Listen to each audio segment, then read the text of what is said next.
Bagi yang masih ingat akan tragedi di tahun 1998, kerusuhan terjadi di mana-mana, ketegangan dirasakan semua kalangan.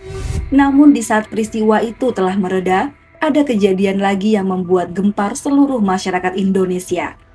Kala itu teknologi ponsel memang belum semuanya punya, namun semua orang bisa mengetahui informasi dari media televisi, koran, juga radio. Seperti kasus viral pada masa itu, dan Mia mohon maaf untuk gambar pelakunya tidak dapat Mia tampilkan. Selain masih di bawah umur, karena memang minim sekali akan dokumenter kejadian naas ini. Namun Mia akan mencoba menyajikannya dengan gambar ilustrasi yang lumayan membantu untuk menunjang cerita ini. Sebelum masuk ke awal cerita, Mia ucapkan banyak terima kasih buat kalian yang udah klik video ini dan yang baru aja menemukannya, bantu dengan subscribe dan tekan lonceng notifikasinya ya. Kejadian ini terjadi pada tanggal 30 Oktober tahun 1998. Walaupun sudah lama sekali, tapi pastinya menarik untuk dibahas. Kita kenalan dulu ya dengan remaja laki-laki bernama Muhammad Ferijal atau Ical. Ia berusia 17 tahun saat itu. Tinggal di rumah mewah milik keluarganya di Jalan Perjuangan Setiabudi, Kecamatan Medan Sunggal, Kabupaten Medan. Lahir dari pasangan Dr. Haji Muhammad Arsyad Batubara berusia 60 tahun dan Haja Delvirina Siregar berusia 47 tahun. Sang ayah saat itu menjabat sebagai ketua Yayasan Pendidikan GB Yosua dan ibunya merupakan ibu rumah tangga yang sehari-hari mengurus rumah. Sedangkan anak mereka berjumlah 6 orang, diantaranya Dr. Fitriana berusia 28 tahun, yang kedua Insinyur Vita Ginia 26 tahun, yang ketiga Vini Quinta 23 tahun, yang keempat Vidi Tinti 22 tahun, yang kelima Gan Khalid 19 tahun, dan yang keenam atau si bungsu bernama Muhammad Ferijal atau Ical berusia 17 tahun. Dari gelar di namanya saja, kita sudah mengetahui jika anak-anak mereka ada yang sudah bergelar dokter, juga ada yang tengah menempuh pendidikan jurusan kedokteran. Mengenai kehidupan sehari-hari mereka, tak banyak diungkap ke publik saat itu. Namun menurut keterangan si bungsu, dari sekian banyak kakaknya, hanya dia yang selalu saja jadi bulan-bulanan orang tuanya. Ia kerap dimarahi, di mana biasanya anak bungsu menjadi anak kesayangan, namun tidak bagi Ical. Remaja laki-laki yang tengah duduk di kelas 3 SMU ini merasa dianaktirikan. Bahkan ia merasa perlakuan orang tuanya itu sudah tertanam jelas di hati sanubari yang terdalam sejak kelas 1 SD. Pada awalnya, perasaan itu hanya berupa kejengkelan semata.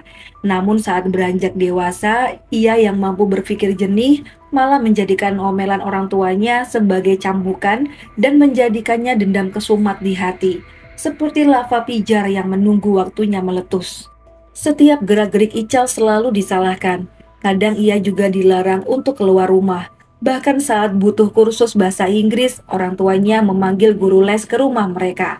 Begitu juga di sekolah, mereka rutin mengantar jemputnya hingga ia merasa risih dan malu ketika diledek oleh temannya. Inilah yang membuat Ical tambah murka. Bentar deh teman-teman, bukannya ini bentuk sayang orang tua terhadap anak ya? Sekolah aja dianterin, terus dipanggilin guru les. Coba kalau Mia dulu, sekolah aja naik kopaja, campur asap knalpot, nyampe sekolah udah bau. Kembali ke Ical. Rupanya ia telah mempunyai seorang kekasih bernama Vivo. Ia sering curhat dengan kekasihnya itu akan masalah pribadi keluarganya. Bagi Ical, hanya Vivo lah yang mampu mengerti perasaannya, padahal dia sendiri masih minta duit sama orang tua. Begitulah dari hari ke hari yang dirasakan remaja itu. Karena merasa jenuh dengan keluarganya, ia nekat meminta restu ayahnya untuk menikah dengan gadis idamannya Vivo. Sang ayah pun terkejut. Lulus sekolah aja belum, malah mau nikah. Emangnya nanti istrimu mau dikasih makan apa? Uang kamu untuk sehari-hari aja masih minta orang tua. Tegas sang ayah. Ibunya pun membenarkan, bahkan kakaknya yang lain menertawakan keputusan adik bungsu mereka.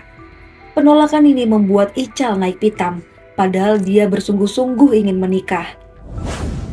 Akhirnya ia memutuskan untuk kabur dan pergi ke rumah Vivo. Saat itu, orang tua Vivo pasti melarang. Namun namanya anak muda, mereka bisa lebih nekat jika kita melarang.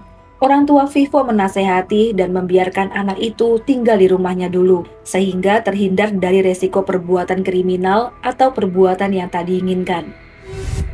Sementara itu, mengetahui kepergian Ical ke rumah pacarnya dan menginap di sana membuat keluarganya marah. Lantas, sang kakak segera menjemput adik bungsu mereka seraya memarahinya. Mereka menjelaskan perbuatan ini tidak benar. Mana mungkin laki-laki menginap di rumah perempuan, padahal kalian masih terbilang anak-anak di bawah umur. Ical hanya terdiam, tak mampu melawan saat kakaknya datang ke rumah Vivo. Mereka pun pulang, dan sesampainya di rumah, Ical tetap saja dimarahi oleh kedua orang tuanya. Sebenarnya mungkin maksud mereka yang dewasa bukan memarahi ya teman-teman, lebih ke menasehati, namun pastinya dengan gaya bicara dan caranya masing-masing.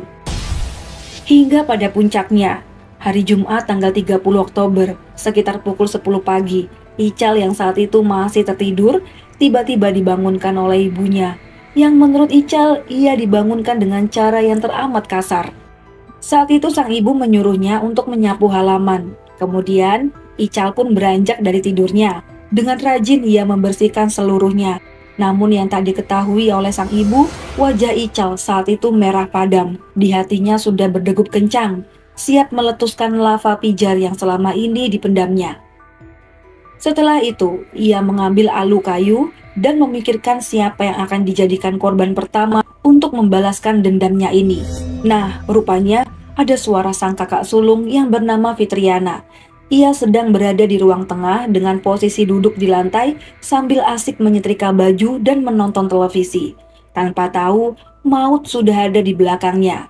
Dengan tiba-tiba, Ical mengetok kepala kakaknya dari belakang hingga tersungkur tak berdaya.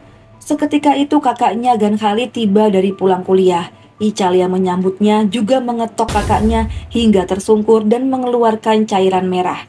Pengetokan ini dilakukan berkali-kali karena kakak laki-lakinya itu terlalu kuat. Keributan ini didengar oleh sang ibu yang sedang masak di dapur. Ia menghampiri arah suara dan terkejut melihat bercak merah ada di mana-mana.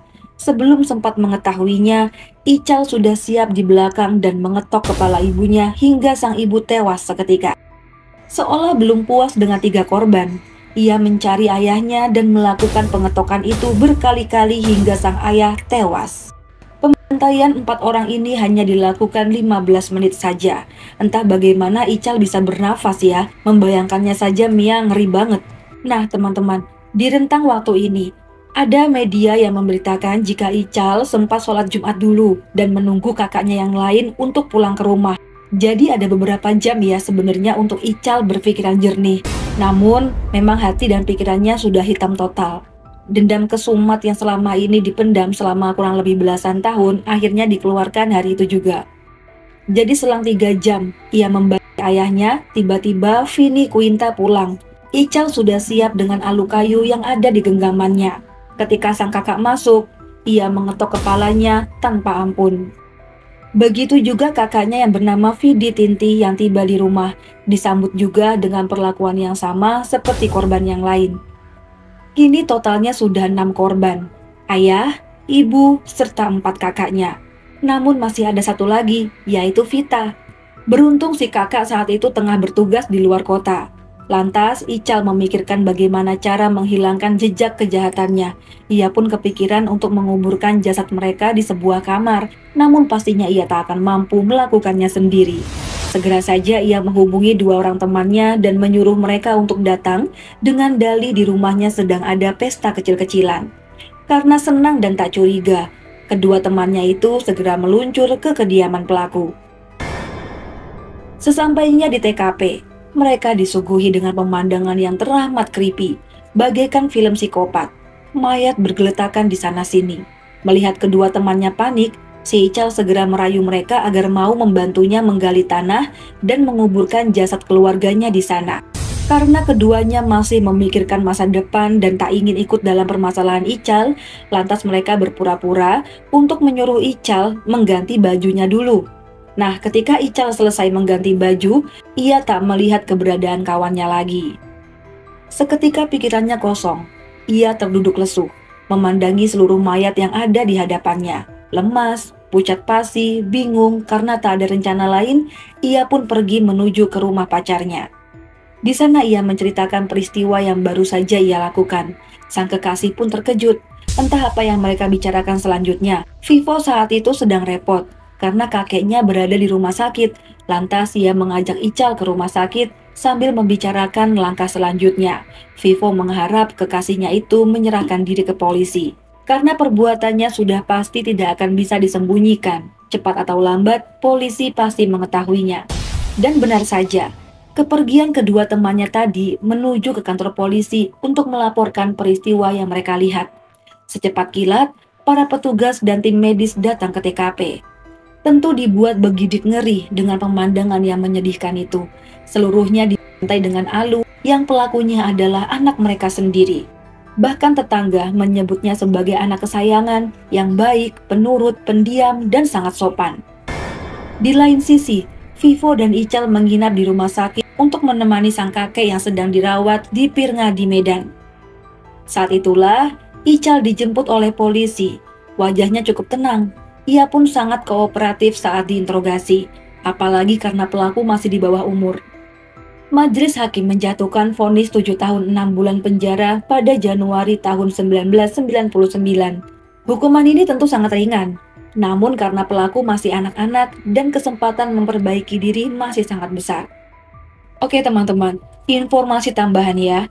Pada bulan Maret tahun 2007, Ical telah dibebaskan dan kembali ke keluarganya yang telah menunggunya dengan sabar. Apalagi sang kakak Vita. Walaupun ia sangat kesal dengan tindakan pelaku, namun di dunia ini hanya tinggal Ical lah, adik satu-satunya atau keluarga satu-satunya yang ia punya. Dari sini kita bisa mengambil pelajaran, walaupun lahir dari ibu yang sama, setiap orang memiliki sifat yang berbeda. Tingkatkan kesabaran, keimanan, serta kebaikan. Mia turut berduka untuk para korban. Semoga semuanya husnul khotimah dan diampuni segala dosa-dosanya. Sampai sini dulu ya video Mia kali ini. Jika ada yang mau menambahkan informasinya, boleh tulis di kolom komentar ya teman-teman. Mohon maaf jika ada salah-salah kata. Sampai jumpa di video selanjutnya. Bye!